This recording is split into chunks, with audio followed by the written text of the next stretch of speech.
Let me get this straight. Let me actually get this straight before I lose my mind on this internet today.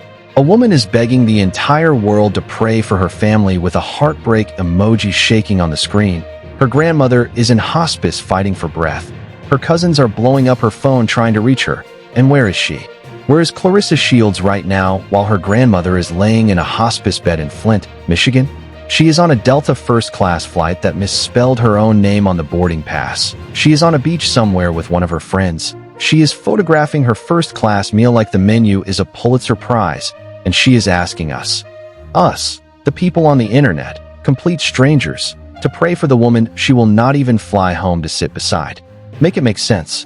Tell me how that math adds up, because right now it is not adding up for me. It is not adding up for her cousins. And based on the way Shalita went off on a live yesterday, it is sure as the sky is blue not adding up for her family either. Hey there, hey there, hey there. It is Anonymous Tea, where we spill the tea anonymously, where we say what the polite folks will not say, where we ask the questions everybody is thinking but nobody wants to type. Hello to my loves, hello to my YouTubers, hello to every single soul who clicked this video because something in your gut told you the timeline on this story was not adding up.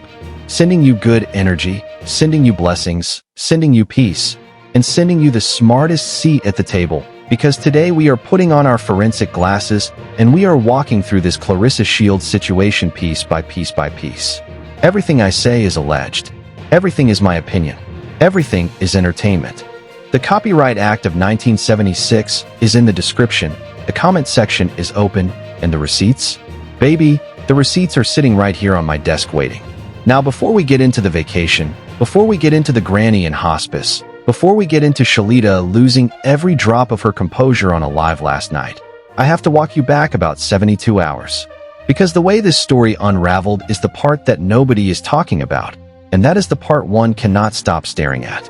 Claressa told us with her own mouth on a live, that she had a major fight announcement coming in days.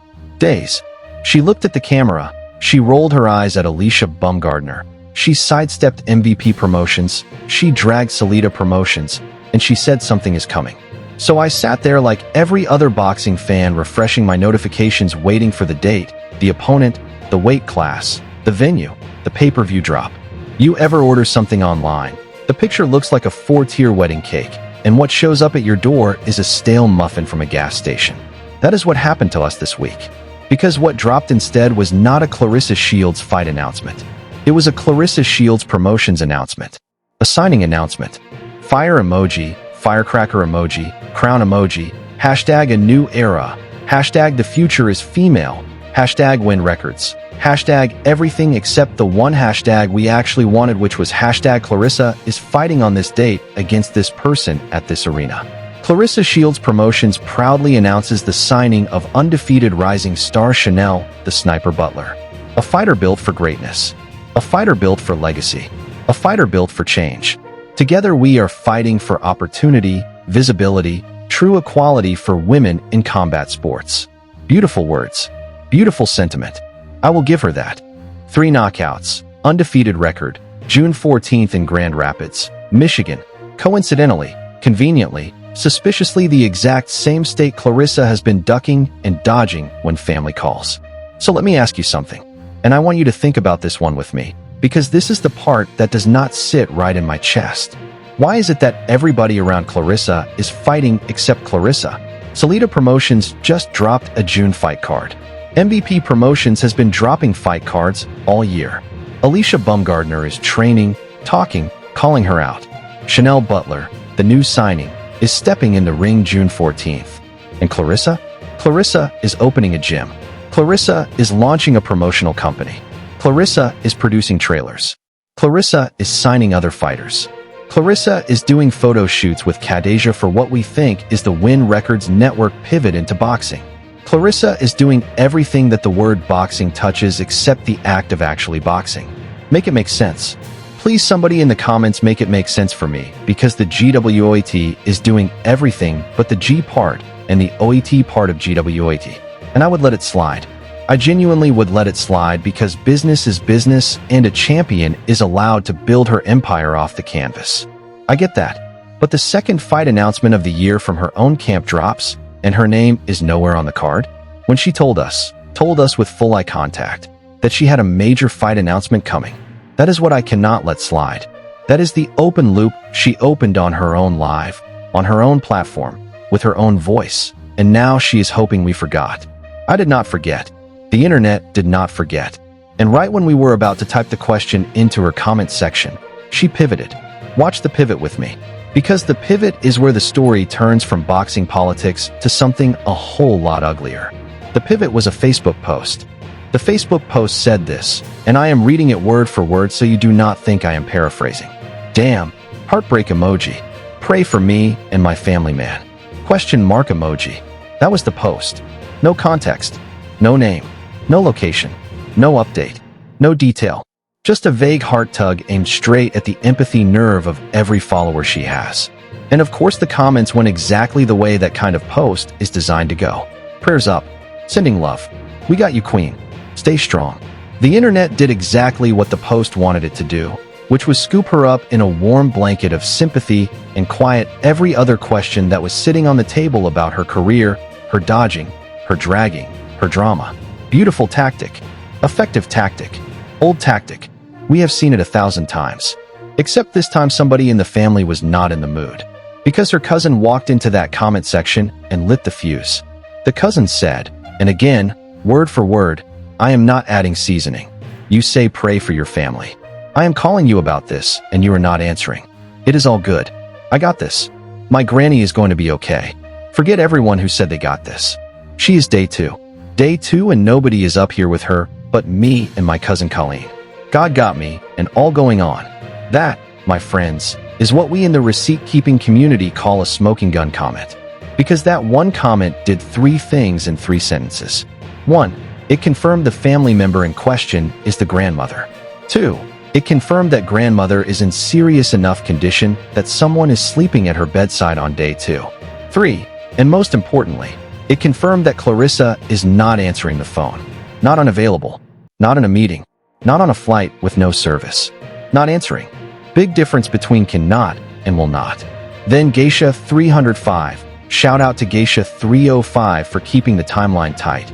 Geisha jumps into the conversation and types the sentence that ended the illusion. Answer your phone, Claressa. Your cousin is calling you. 8 words.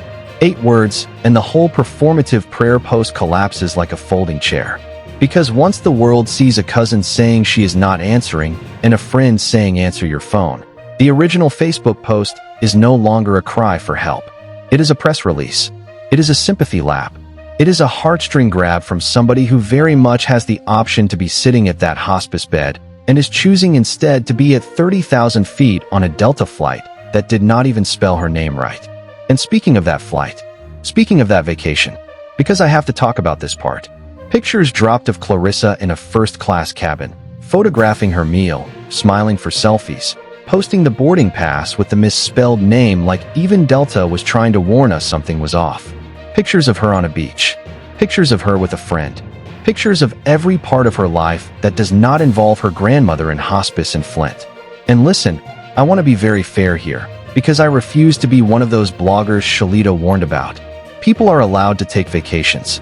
People are allowed to need a mental break. People are allowed to grieve in their own way. Some people genuinely cannot handle the bedside, and that is a real thing. I am not arguing against that. What I am arguing against is the post. The performative Cry for Prayers post that was uploaded while she was sipping her first-class drink. You do not get to ask the public to mourn with you while you are simultaneously curating a beach carousel for the same public.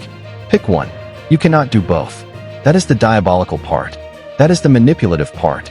That is the part that tells you everything about somebody's character in one screenshot. And here is something I want everybody in the comment section to really sit with before we move on, because this is the kind of detail that separates the people who actually read the receipts from the people who just watched the highlight reels.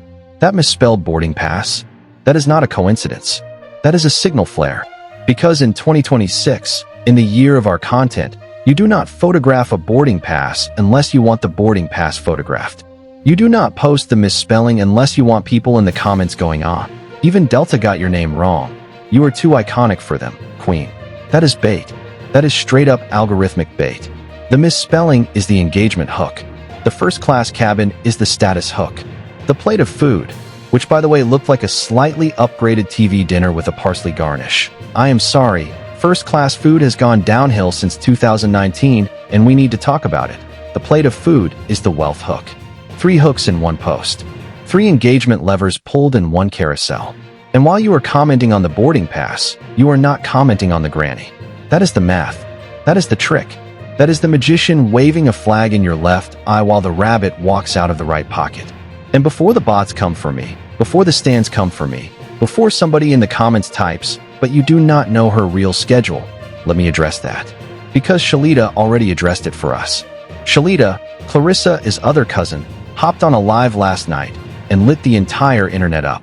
And what Shalita said in that live confirmed every suspicion I had been chewing on for 2 days. Shalita confirmed the grandmother is in hospice. Shalita confirmed it is not an alleged cousin. It is a real cousin named Chris, who has been holding the grandmother down for years. Shalita confirmed Claressa is banned from going up there, banned from being around the family, and, in Shalita's words, not mine, banned the same way the boxing commission is trying to ban her from boxing again. Shalita said do not play with her about her granny. Shalita said do not play with her about her family. Shalita said bloggers included she will slap the entire blog desk if anybody plays with her grandmother's name. And honestly, respect. Real respect. Because when your family is going through it, you do not need internet sympathy. You need internet silence and a hot meal. Let me take a second to really paint you the picture of that live. Because if you did not see it, you cannot fully feel the weight of what Shalita walked into. Shalita was not in glam. Shalita was not in lighting. Shalita was not in a ring light with a pressed wig and a beat face. Shalita was raw. Shalita was tired. Shalita had that look in her eyes that you only get when you have been at a hospice for too many hours and somebody on the internet has pushed the wrong button at the wrong moment. She did not raise her voice. She did not need to. She lowered her voice, which is 1,000 times more terrifying than raising it. Because lowering your voice means you have run out of patience and you have moved into business mode. And she said, I am paraphrasing now because the curse words were flying. She said do not play with her about her grandmother, period. She said her granny was the foundation, the anchor, the woman who held the family down when life was throwing punches the whole household could not block. She said cousin Chris was a real one who had been carrying that weight for years without a single thank you post, without a single hashtag, without a single carousel of soft-lit photos. Just a real one in real time doing real work. And then she said the part that made me put down my cup of tea. She said the bloggers calling Chris alleged better tread lightly, because she will pull up on them, blog desk and all. And that was not a threat for views. That was a promise from somebody who had been pushed past her limit by people who do not know the family from a hole in the wall. And I respect that. I respect that 100%. I am one of those bloggers, technically. I sit at a desk. I read receipts. I tell tea. But I also know the line. And the line is somebody is sick relative. The line is somebody is hospice bed. The line is somebody is grandmother. You can talk all the smack you want about contract disputes and fight announcements and pap chases and courtside drama. The minute a real human being is on a real medical decline, the conversation shifts, the tone shifts, the responsibility shifts. Shalita knew that. Shalita walked into that live because she knew Claressa was not going to walk into it, and somebody had to clean up the optics before the family name got dragged any further. That is what real cousins do. Real cousins clean up after performative cousins. Real cousins put their own anger to the side to protect the family name. Real cousins risk their own platform to defend a grandmother who cannot defend herself. Real cousins are why this family even has a story to tell. Performative cousins are why the story is being told wrong. But here is what nobody is catching. Here is the angle every other commentator missed while they were busy clipping Shalita is curse words for thumbnails. There is a forgotten detail in this whole timeline, and once you see it, you cannot unsee it. The forgotten detail is the niece and nephew photo. Remember earlier in the week, same week as the hospice news, same week as the missed phone calls, same week as the vacation, Claressa posted a sweet little carousel of her with her nieces and nephews. Cute smiles, soft lighting, family captions. The internet ate it up. Look at Auntie Claressa, look at how she shows up for the kids. And nobody, and I mean nobody, connected the timing of that post to the silence around her grandmother. Because here is what that post was doing. And you are going to want to write this down. That post was an alibi. That post was a preemptive shield. That post was saying to the public, before the public even knew there was anything to ask, look at me being a good family member. Look at me showing up. Look at me being present. So when the granny story dropped, she could lean on the niece and nephew post and go, see, I am good with my family. Some family, just not the family that is dying. Not that family. Not the grandmother that raised generations. Not the cousin Chris who is sleeping at the bedside. Not Colleen on day 2. Some family. The photogenic family. The family that fits in a square frame on Instagram. That, my loves, is the part that gives me chills. Because that is not a mistake. That is choreography. That is a person who understands narrative, who understands optics, who understands that the public has the attention span of a goldfish and will see one post and assume the rest. And it almost worked. It almost worked until the cousin commented. It almost worked until Geisha screenshot. It almost worked until Shalita went live. The choreography was beautiful until the family members refused to dance along.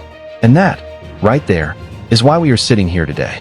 Because the people who actually know what is happening behind closed doors decided enough was enough. Now let me zoom out for a second, because I keep getting comments asking me how I see these patterns so quickly. The answer is not magic. The answer is that performative celebrities run the same exact playbook every single time. And once you have seen it run twice, you can predict the third move before they make it. The playbook has 5 steps. Step 1. You do something the public is going to question. In this case, dodge a fight you promised, ignore a sick family member, take a vacation at a bad time. Step 2. You preload a sympathy post. In this case, the niece and nephew carousel, to establish your good family member credentials before the bad story drops. Step 3. You post a vague cry for prayers without naming the situation, which forces the public to assume the worst and pour out support without you ever having to confirm a single detail. Step 4. You flood the timeline with positive content, beach photos, food pics, signing announcements, gym trailers, to dilute the negative story with sheer volume. Step 5. If the negative story still breaks through, you pivot to a new drama, a soft launch, a feud, a fight announcement, anything that resets the algorithm clock. 5 steps. Same 5 steps every time. Watch any celebrity going through a PR storm and you will see all 5. And right now, Claressa is running steps 2 through 4 in real time, and step 5 is loaded in the chamber waiting for the right moment to fire. And let me zoom out one more level, because if you only focus on the vacation, you will miss the bigger pattern. Claressa has been doing this same dance for months. The ban from boxing rumor, the chase after Pap, the married NBA-adjacent figure, from city to city like she is on the man tour, the Knicks games, the courtside seats, the flights to New York, the flights to LA, the flights anywhere that man is. Because remember, his team just made the NBA Finals. So if Pap shows up in Miami or wherever this beach is, Claressa will let us know. She will let us know because she will post the food he eats. He will let us know because he will post the food he eats. And Heavy D and the boys will be playing in the background because Pap has exactly one playlist, and it is throwback 90s on a loop. The whole vacation might be a Pap trap waiting to spring. We do not know yet, but we will know. The internet always knows. The internet has receipts for receipts. And let me drop a little side tea on the Pap situation because it relates to the bigger pattern. Every time Claressa pops up in a new city, that man is somewhere within a 5-mile radius. Every time. Madison Square Garden, Pap is there. Crypto.com Arena, Pap is there. Some restaurant in Midtown, Pap is conveniently eating salmon at the table next to her and posting the salmon. The man cannot have a single meal without photographing it because his Instagram is essentially a Yelp account at this point. And Claressa is matching his energy step for step. That is not a coincidence. That is a pattern. That is a person whose calendar is built around another person's calendar, even though the other person has a wife, and the wife has receipts of her own. But that is a different episode for a different night, and trust me, I will be back for that one. And here is the unique angle I want to drop on you. The one nobody has said out loud. The angle that connects every dot in this story. Claressa is not actually on vacation. Stay with me. Claressa is on a public relations campaign disguised as a vacation.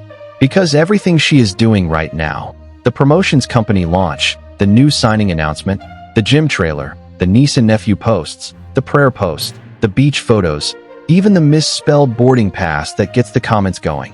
Every single one of those moves is content. Curated content. Strategic content.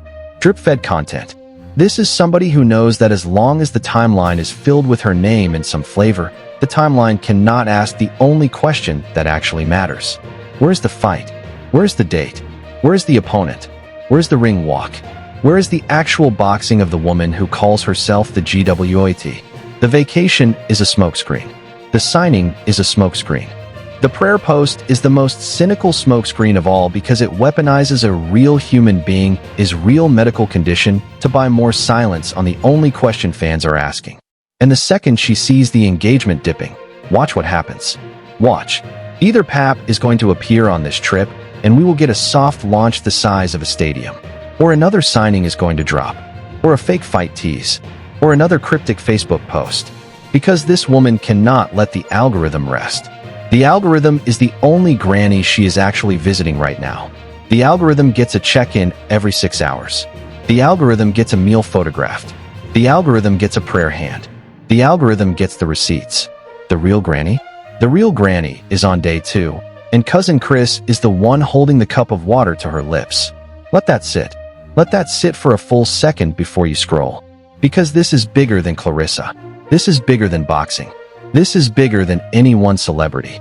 This is a culture-wide pattern of people performing intimacy with their families on the internet, while their actual families cannot get a returned phone call. And every single time it happens, we eat it up because the post is pretty and the caption is sweet and the lighting is soft. We forgive. We forget. We move on. Until somebody's cousin walks into the comment section and types 6 sentences that crack the whole illusion. We owe those cousins our attention. We owe Geisha 305 our attention. We owe Shalita. Yes, the same Shalita who has beef with Claressa, the same Shalita who could have stayed silent and let the optics burn her cousin. We owe Shalita our attention for stepping forward and saying my granny is not a prop. My granny is not your sympathy farm. My granny is not the prayer hand on your post. Whatever issues we have as a family stay between us, but you will not use her dying body to soften your image. That took spine. That took receipts. That took the kind of love that does not look pretty on camera, but is the only love that actually matters when the lights go off. Let me say something about Cousin Chris real quick, because that name keeps sitting in my chest. We do not know Cousin Chris. Cousin Chris does not have a blue check. Cousin Chris does not have a podcast. Cousin Chris is not selling a course on how to manifest your life. Cousin Chris is at a hospice bed in Flint, Michigan, holding the hand of a woman who probably wiped her own nose when she was 3 years old. Cousin Chris is the unsung backbone of that entire family, and the bloggers tried to erase her by calling her alleged. Alleged, as if she does not exist, as if she is a rumor, as if Cousin Chris is some imaginary character that Shalita made up to make Claressa look bad. No, Cousin Chris is real. Cousin Chris is the realest one in this whole story, and the internet owes Cousin Chris an apology. Every blogger who typed alleged owes Cousin Chris an apology. Because while you were typing alleged, Cousin Chris was changing a bedpan. While you were typing alleged, Cousin Chris was reading scripture out loud at a bedside. While you were typing alleged, Cousin Chris was the only thing standing between that grandmother and a completely empty hospital room. Cousin Chris is not alleged. Cousin Chris is the only thing in this story that is not performative. Now somebody in the comments is going to type, but T, you do not know what is going on behind closed doors. You are right. I do not. I do not know if Claressa was banned from the hospice by other family members. I do not know if there is a deeper feud that we are not privy to. I do not know if the grandmother herself does not want Claressa there. Shalita actually hinted at the ban part on her live. She said Claressa is banned from going up there. So there is real ban energy in the air. And if that is true, that is a different conversation. That is a family trauma conversation, and that one is not for the internet. But, and this is a big but, if you are banned from being there, you do not post pray for my family. You stay silent. You grieve in private. You light a candle in your hotel room. You do not invite the public into a grief you cannot even claim publicly. You do not weaponize a woman's hospice bed as a hashtag. That is the line. That is the rule. That is the bare minimum, and it is being broken in front of all of our eyes. And here is something else that I cannot get out of my head, and I want to say it out loud because nobody else is saying it. If Claressa is banned from being around that family, That is not a small thing. That is not a misunderstanding over Thanksgiving dinner. That is not somebody got mad at somebody's wedding speech. That is a family closing ranks because something so big happened that the only solution was to draw a line around the elder and protect her from a relative. Now I do not know what that something is. None of us do. And I am not going to speculate because that is not my place. But I will say this. When an entire family decides that their dying matriarch needs to be protected from a specific grandchild, that grandchild does not get to then turn around and post pray for my family. You forfeited the prayer post the second the family said you cannot come up here. You forfeited the sympathy. You forfeited the public mourning. You can mourn privately. You should mourn privately, but you do not get the comments. You do not get the heart emojis. You do not get the Queen Stay Strong replies. You opted out of all of that the moment a door was shut on you.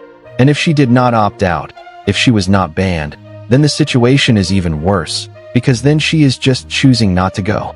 And choosing not to go is louder than being told you cannot. Either way, the post does not land. Either way, the post is a problem.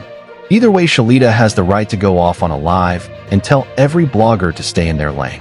And let me just speak to the boxing of it for one more second, because I know my boxing fans are still here. Claressa, baby, the longer you stay off the canvas, the more the canvas forgets you. The sport does not stop. The sport never stops. Alicia Bumgardner is in the gym tonight. Savannah Marshall is somewhere lacing up. Lonnie Daniels is grinding. Natasha Jonas is plotting. Every single woman in your weight class is one camp away from being the new face of the division, and you are out here being a promoter. Promoters do not get statues. Promoters do not get pound-for-pound rankings. Promoters do not get the highlight reel. Promoters get a cut and a credit. If that is what you want, fine, retire and run the business. But you cannot run the business and still call yourself the GWOAT. The GWOAT fights. The GWOAT defends. The GWOAT shuts the talk down inside the ropes, not inside a press release. And the longer you wait, the more the title is going to migrate. Titles do not wait. Titles do not pray for you. Titles do not check your boarding pass. Titles only respect one thing, the W on the card. So if you want to keep the crown, you better book the fight before the algorithm books somebody else. And another thing on the boxing tip, because some of you in the comments are going to defend her business moves and I respect that. So let me make my case fully. Promotion is a real job. Promotion is a hard job. Promotion is what Don King did, Bob Arum did, Frank Warren still does. There is no shame in promotion. But every legendary promoter who built a real company started promoting after their fighting days were over. Not during. Not in the middle of a championship reign. Not while they still have a belt they are supposed to be defending. Because when you are still an active champion and you start signing other fighters, you are essentially saying I see myself as more of an executive than an athlete. And that is the moment the boxing public smells blood. That is the moment commentators start putting your name in past tense. That is the moment the next contender starts being marketed as the new face of the division. You cannot half-step this. You either fight or you promote. You cannot do both and call yourself the greatest. Pick a lane, champ. Pick a lane and run it. Because the half lane you are running right now is going to cost you both titles, the boxing one and the promoting one. Now back to the vacation, back to the beach, back to the question that is sitting on the table. Is Pap going to appear? Is this a girl's trip, or is this a soft launch wrapped in a friend trip, wrapped in a vacation, wrapped in a prayer post? Time will tell. The food post will tell. The heavy D background music will tell. Because the second you hear the overweight lover in the house playing in a story, you know Pap has entered the chat. He cannot help himself. It is his signature. It is his fingerprint. It is his cologne. And if he shows up, Claressa will let the world know within 6 minutes because the entire trip will have been worth it from a content standpoint. And if he does not show up, if it really is just her and a friend on a beach for a few days, fine. Take your trip. But sis, fly home before the lights go off. Fly home before the family ends up with one fewer chair at the table. Fly home before the photo of you with first-class champagne becomes the photo every blogger uses next to the obituary headline. Because that photo will not age well. None of these photos will age well if the worst happens. You are building a museum of regret in real time, and every post is another exhibit. And let me drop one more piece of side context, because somebody is going to bring it up in the comments if I do not. And I would rather address it now than have to make a whole follow-up video next week. Some of you are going to say, But athletes have brutal schedules. Athletes cannot just drop everything. Athletes have contractual obligations, training camps, sponsor commitments, media days, weight cuts. I hear you. I understand the lifestyle. I have covered athletes for years. But Claressa right now is not in a training camp. Claressa right now does not have a sponsor commitment locking her into Miami. Claressa right now does not have a press tour with a contractual penalty. Claressa right now has a beach, a friend, and a misspelled boarding pass. There is no schedule keeping her from being in Flint. There is no contract handcuffing her to a hotel lobby. There is only choice. And choice is the loudest word in the entire English language when somebody as matriarch is taking shallow breaths in a hospice in the same country. And here's what really bothers me. Because I am a person who lost an elder. I am a person who knows what it is to be in a hospice room watching somebody you love take their final breaths. I know that smell. I know that lighting. I know the sound the machines make. I know the way time slows down to a crawl, and every minute feels like an hour, and every hour feels like a year. I know how it feels to walk out of that room and into a hallway and realize the world is still going on outside. People are still ordering coffee. Planes are still flying overhead. The algorithm is still recommending content. And you are standing there with the weight of the entire universe pressing down on your shoulders. I know that feeling. A lot of you in the comments know that feeling too. And when I think about Claressa scrolling past her cousin is missed calls to post a beach selfie, I do not feel anger. I feel sad. I feel actually sad. Because I know what she is going to feel in 6 months when the smoke clears and she replays this week in her head. She is going to want a do-over, and nobody gets a do-over on this kind of week. There is no edit button on a funeral. There is no delete on a final breath. There is no caption that fixes the chair that was empty when the family looked around. And one last thing about the receipts, because I want everybody watching to feel armored when they walk back into the comment sections of other blogs tonight. The Cousin Chris comment is screenshotted. The Geisha 305 reply is screenshotted. The Shalita live is recorded and re-uploaded across at least 6 different channels by now. The Facebook prayer post is archived. The first class boarding pass is archived. The beach selfies are archived. The misspelled name on the ticket is archived. The signing announcement from Claressa Promotions is archived. The niece and nephew carousel is archived. Every single one of these pieces is sitting in some receipt keeper is camera roll right now. And the second somebody tries to rewrite this week, those receipts are going to come flying out of every group chat in the country. So if you are watching this and you are tempted to defend the indefensible, I am begging you, do not. Save your fingers. Save your data. The receipts are stronger than the spin. The receipts always win in the end. Always. And here is my final thought before I wrap this up, because I know y'all need to get back to your lives. And y'all need to hype this video like you have never hyped a video in your life. Likes up, comments down low, subscribe button hit, notification bell tapped, the whole 9. My final thought is this. We are watching, in real time, a public figure choose the brand over the bloodline.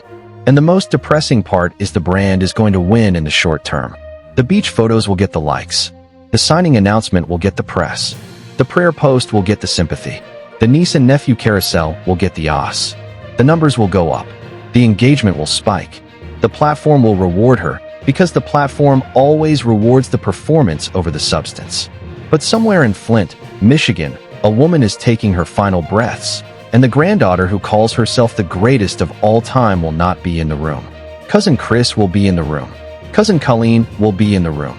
Shalita might be in the room. The aunties and the elders will be in the room. And one day, when the cameras turn off, when the contracts dry up, when the algorithm moves on to the next champion, Claressa is going to remember who was in that room and who was not. And no amount of first-class meals and beach selfies will fill that chair back in. And that, my loves, is the real loss. Not the loss of a boxing match. Not the loss of a title. Not the loss of a sponsor. The loss of the room. The loss of the bedside seat. The loss of being able to say I was there. Because in 20 years, when somebody asks her about her grandmother, what photo is she going to show? The hospice photo? The bedside photo? The hand-holding photo? Or the boarding pass photo with her own name spelled wrong? That is the photo I want her to look at for the rest of her life. Not as a punishment, as a mirror. Because mirrors are what fix people, and right now the only mirror Claressa is looking into is the front-facing camera, and that mirror lies. That mirror flatters. That mirror filters. That mirror is the reason we are even having this conversation. So pray for the grandmother. Pray for cousin Chris. Pray for Colleen on day 2. Pray for Shalita, who is carrying anger and grief at the same time. Pray for every member of that family who is not currently posing for the algorithm. And yes, I will even say it. Pray for Claressa. Pray that the lesson lands before the loss does. Pray that she gets on the next flight home, the right way, with no caption, with no hashtag, with no selfie at the airport gate. Just a quiet flight, a quiet rental car, a quiet hallway, and a hand on her grandmother's hand. Because that, right there, is the only photo that will matter when the timeline forgets her name. And the timeline always forgets. The timeline never remembers a champion the way a grandmother does. Now you tell me. You tell me down in the comment section. Was that post a real prayer or a press play? Is this a vacation or a soft launch? Will Pap appear or will this trip stay friend-coded? And if you were in that family, would you answer the cousin's call or would you keep your phone on Do Not Disturb at 30,000 feet? Let me hear from you because I genuinely want to know which side of this you are sitting on, and I want to read every single one of those comments tonight with my tea in my hand. While you are typing, smash that like button, subscribe to the channel if you have not already, hit the notification bell so you get the next drop the second it posts, and share this video with the one cousin in your family who keeps you honest. Because we all have a cousin Chris. We all have a Shalita. We all have a Geisha 305. And if we are lucky, we are not the one on the first-class flight while our family is sitting in hospice. A spell Espinito, that is the end of the rose in the line. That is the end of the tea. That is all the receipts I had on the desk. Be good to your people. Answer the phone when it rings. Sit by the bed when the bed needs sitting at. Take your vacations when nobody is dying. And if you have a grandmother still on this earth, call her. Right now, pause this video and call her. I will wait, because the algorithm will always be here. The platform will always be here. The next signing announcement will always be here. But she will not. And the day you wish you had called and did not is the longest day of your entire life. Trust me. Trust the cousins. Trust Shalita. Trust the receipts. Stay sharp. Stay petty in the loving way. Stay loyal to the cousins doing the hard work in the shadows. And stay completely off Do Not Disturb mode when the family ID lights up your phone screen at 3 in the morning. The fanciest seat in the first-class cabin is never going to be worth missing the most important seat in that hospice hallway. Not in a million and not for a post. I will talk to you all again very, very soon. Bye.